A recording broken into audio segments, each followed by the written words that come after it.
What's up, everybody? Welcome to a new episode of Average Joe Sports.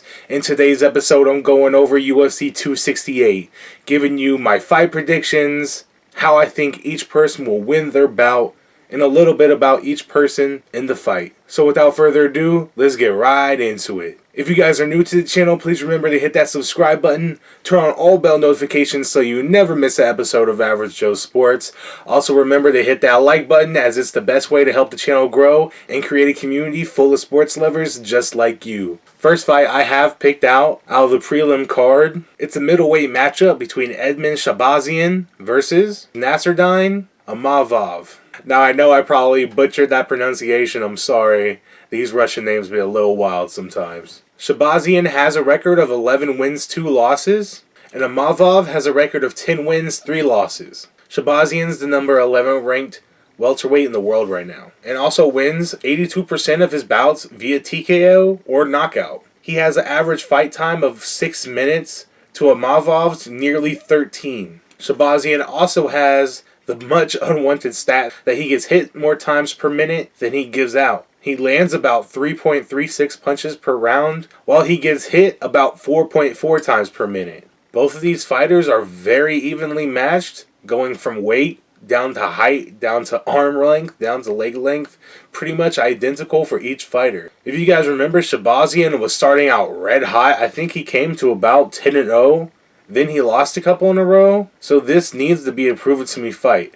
I have Edmond Shahbazian winning via third round submission. Next up, also on the prelim card, we have Iaquinta with a record of 14 wins, 6 losses, 1 no decision, versus Bobby Green, who has a record of 27 wins, 12 losses, and also 1 no decision. When I look at this fight, guys, I just see it going the distance all the way. I think Bobby Green has the better ground game, even though Iaquinta trains at Serra-Longo, with about 30% of Bobby Green's wins coming via submission, compared to only 7% for Iaquinta. Don't get me wrong, Iaquinta has all the traits it takes to make this a really good scrap. For crying out loud, he's the only guy that went 5 rounds with Khabib. However, I do have Bobby Green winning this one and doing just enough to get this victory and winning via decision 29-28. Next up, we have seasoned veteran Frankie Edgar Jr. going up against Marlon Chitovera. Frankie Edgar has a record of 23 wins, 9 losses, and 1 no decision, compared to Marlon Vera having 17 wins, 7 losses, and also 1 no decision. Frankie Edgar is ranked number 8 in the bantamweight rankings, and Marlon Chitovera is ranked number 13. Now, I'm pretty sure that the UFC wanted Sugar Sean O'Malley to take this fight,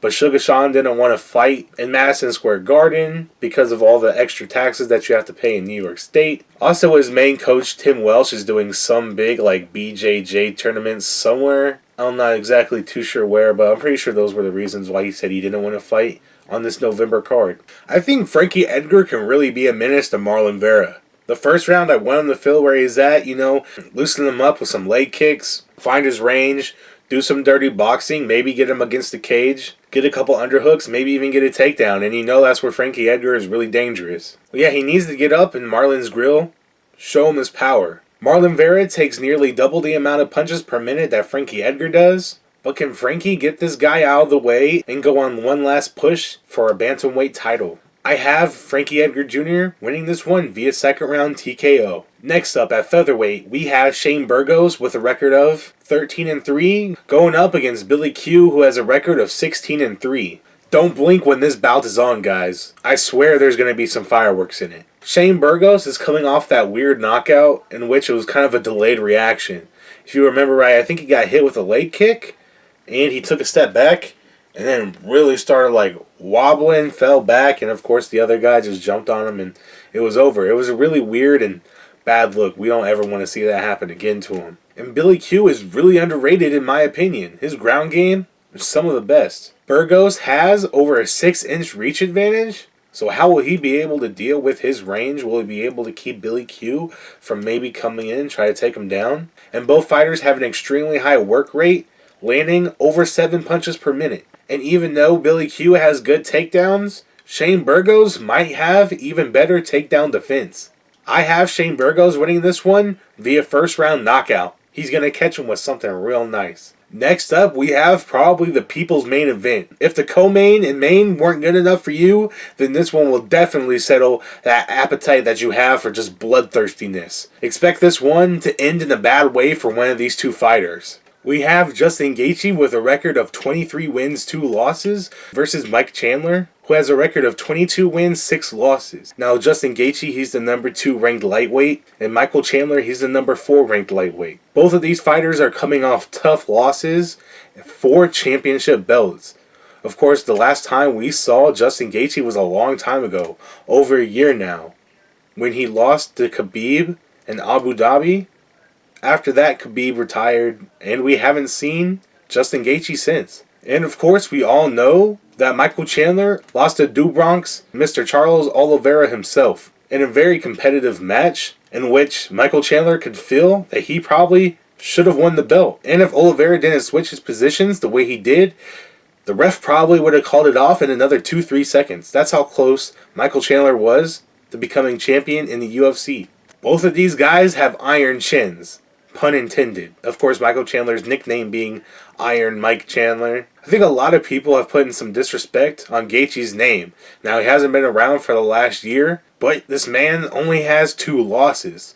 And he's an absolute killer. He's coming out there looking for blood. Over 86% of this guy's fights end in either TKO or knockout. Somebody's not leaving this fucking octagon conscious. That's all I'm saying. Michael Chandler and Justin Gaichi were all-American wrestlers back in college, but honestly, I just don't see these two guys coming in there and wrestling very much. In one of the most interesting fights on the card, give me Justin Gaichi via 3rd round knockout. Now for the co-main event of the evening. It's a women's strawweight matchup featuring the champion Rose Namajunas with a record of 11-4, taking on Wei Li with a record of 21-2. A much anticipated rematch. Rose Namajunas beat Wei Li for the championship a few months ago in pretty quick fashion. Dropped her with that head kick and just finished her via punches. When Rose is all there mentally, I don't think there's another woman, 115-pounder, that can even come close to her skills. But Wei Li is probably the closest anybody will ever come. She's definitely a formidable opponent. Wei Li beat up Joanna Jędrzejczyk,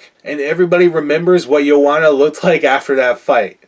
The huge hematomas on this woman's head was absolutely crazy.